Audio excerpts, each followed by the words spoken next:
Namaste. I am Anita and welcome today to our posture breakdown and alignment.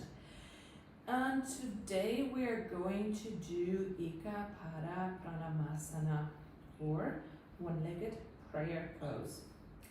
You can also call it tree pose or Vrikasana, which is like the one-legged prayer pose is actually the tree pose combined with the prayer pose. And when we're doing this pose, what we're actually going to do is that we are firmly pressing one foot onto the earth and energetically bring our hands up towards the sky, like bring them up to the sky. So that means like our foot resembles the roots of the tree and the arms resemble the tree branches. So as you see, it's going to be a very nice balancing posture, and it's like a beginner's intermediate posture depending on how we're going to do the modification. We're going through all modifications, but before we go into the pose, we want to talk about the benefits and also the contraindications or cautions that we should take. And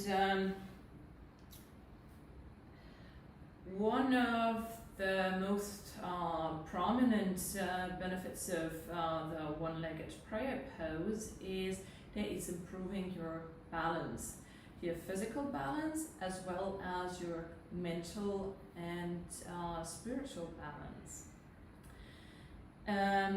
It's improving your posture overall, focus and awareness, and because we have to focus on a point or a still point, otherwise we're gonna wobble and maybe fall down. So yeah, in that point it's giving us focus and awareness, and also in that way it's also calming our mind. It improves like strength, starting from even your feet, ankle, calves, thighs. It improves your core muscles, especially the lower core muscles. Also as your back muscles, lower back in specific, and mid back and even upper back, also helps to strengthen our shoulders and arms. What else to say? It's actually it helps, or I traditionally said that this pose is also helping to open our heart, because we're gonna have like an open chest, and with the awareness and the focus is opening our heart, and this can also heart chakra, and that can also help us in a healing process. Also, it improves our physical coordination, which many people lack in many ways, like when they stumble or fall over things in their daily lives, because we bring more awareness and focus into our body, as well as like balancing into our body. So that means that we're not falling so much more over things or stumble things, so we're a bit better coordinated.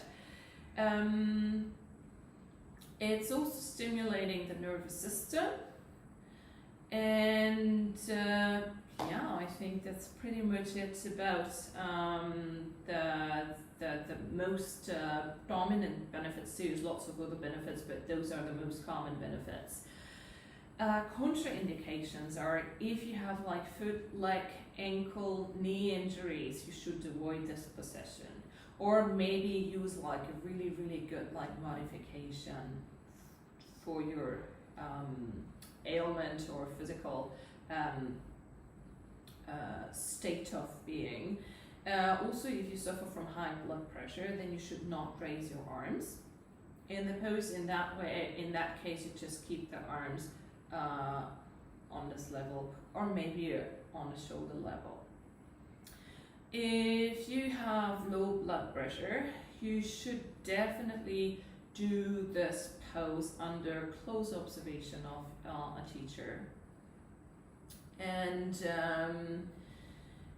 what else? If you're suffering from hernia or severe headache or insomnia or lightheadedness, then you should also avoid this pose, because then maybe our balancing might be off and we may fall down, so we want to avoid that.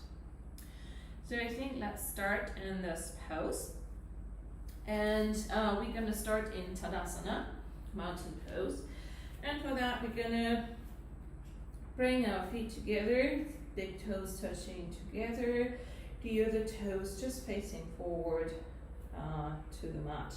Heels and ankles are also touching together. If you can put them together, you're happy to give the heels a bit further apart, or if it's hard for you to balance, bring the feet about hip width apart so you have a stable balance. In that case though, make sure that your knees are going parallel forward, pointing over your second toe. Let's assume you can bring your feet together, then we bring them together. The kneecaps are coming up, so the knees are straight, not locked though, so they are straight, kneecaps coming up to engage your thigh muscles, so we want the legs to be engaged. The thighs are externally rotated a bit. We lift our pelvic up, engage the pelvic, bring it up, engage the core, erect the spine, open up the chest. For that also, bring the shoulders up, roll them back and down. Long neck, straight head. Bring the arms to the sides of your thighs and stand here. Try to find a balance here.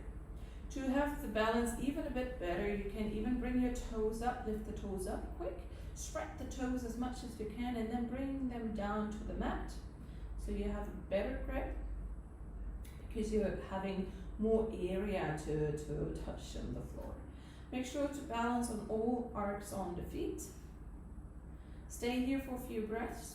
If you like, you can close your eyes and try to balance here. Take a deep inhalation here and exhalation. Try to balance, root deep into the mat. Inhale and exhale. 2 more on your own pace. Inhale and exhale. And 1 more, inhale and exhale. Very good. So now let's shift your body weight onto your right foot. Try to balance here. Then lift the left leg up just in front of you. Try to balance. Once you found your balance, then turn, open up the hip, turn the knee to the side, and bring your leg anywhere onto your left, onto your right leg. Make sure that the toes are pointing downwards. You can bring the foot either to your groin, anywhere on the thigh or the calf. Do not use the knee though, because that would put pressure onto the knee and it's very vulnerable in that pose, so we don't do that. You can even bring your foot down towards your ankle or keep it as a kickstand. Have the toes touching the floor, bring them down. What we want to do is that we want to have the hips open and square. So if you're not ready yet to bring the leg all the way up, you don't have to. I'd rather have you have it down, but have the hips open and square. So the hips should be open and square. The knee also should not point forward, the knee is pointing to the side. Also make sure to breathe and make sure to not lock your knee. Keep it engaged, keep the leg engaged. If you have a tendency to like hypermobility as I have, then you may want to bend, give the knee a slight micro bend. Alrighty, so again, bring your leg up to the front, Bring it to somewhere on the groin. You can balance, like me, I was just slapping a bit. The foot is pointing downwards. And once you found, and make sure that you're not pressing with that foot just into the leg, because that means your hip is slipping. Keep the pelvic engaged. Also press both legs together. Foot pressing against the thigh and the leg pressing against the foot. So that gives you balance. And once you found balance here, you can bring your hands in front of your heart center and keep pressing those hands together as well. So that gives you balance. Try to focus on a still point and stay here for a few breaths. If you feel you have good balance, then close your eyes and try to balance here. You may wobble a bit, that's normal, gives us strength. And good. So if you feel like you're wobbling too much, what you could do here is either bring the foot lower down, so it gives you like a kickstand, it gives you more support on the mat, or you can use a wall to hold on to, so that gives you some balance. Or what you could do is like you can stand against the wall like me, so your butt can actually touch the wall. Then you lift your leg up and you have like the support of the wall behind you. Also here, make sure that your hips are not slacking down, folding down, that your pelvic is engaged. Don't let it fall down. You can also, if you do not feel very comfortable with a wall, where the wall like this is really good, because you can also feel if your knee is pointing forward or is it all straight. What you could also do is like, you can go to the wall like this and let either your leg touch the wall, like the lifted leg touching the wall is also giving you support. Okay, let's go back to the pose. Starting in Tadasana. Inhale, lift your leg up and rotate your hip. Bring your legs somewhere along the leg. Squeeze both legs together. Find a stable pose. Once you found the balance, bring your hands into front of your heart. Stay here. I'm wobbling. Stay here. Then once you found balance, bring your arms to the side. Inhale. Once you found balance here, exhale. Turn the palms upwards and inhale. Bring the hands above your head. Into prayer pose. Make sure that your shoulders are not locked. Shoulders away from the ear. Roll back nicely. Shoulder blades pressing together. If you can't do that, bring the palms slightly apart from each other. Also, when the arms are in prayer pose, like this, palms touching each other, we don't want to bend our arms. We have them straight. And we balance here. Hold for 5 breaths. And then we exhale, lower our arms down. Inhale, turn. Exhale, come back. And release. Next leg. Are you okay? If you want, you can shake your legs a bit if that was a bit too much for you. So we do the other side. For me, the other side is a bit hard because I do have a problem with my ankle. Nonetheless, this pose is good for me. So what I'm doing here is I take a modification. Stand in Tadasana. Try to balance. Once you found your balance, shift your weight onto your left leg. Take the right leg, bend the right knee as much as you want, and place it somewhere along your leg. Make sure your hip is not falling, stacking. Press both legs together, open the hip. Bring your arms in front of your heart center. Breathe. 5 breaths here. 1. If you want, you can close your eyes. 2. 3. Don't lock your knee. 4. And 5. Inhale, bring the arms to the side above shoulder level. Exhale, turn the palms up.